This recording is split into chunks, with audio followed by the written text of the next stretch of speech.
السلام علیکم دوستوں.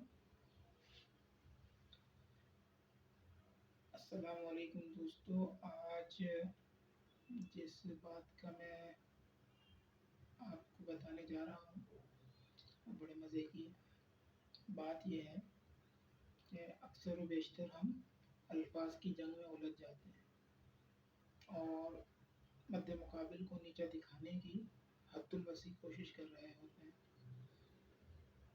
لیکن اکثر الفاظ کی جنگ تو جیت جاتے ہیں لیکن دوسرے تمام محاذوں پہ ہار جاتے ہیں.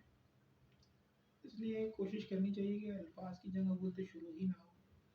اگر خدا نخواستہ ہو ہی جائے تو اس میں ہار جانے میں بہتری ہے.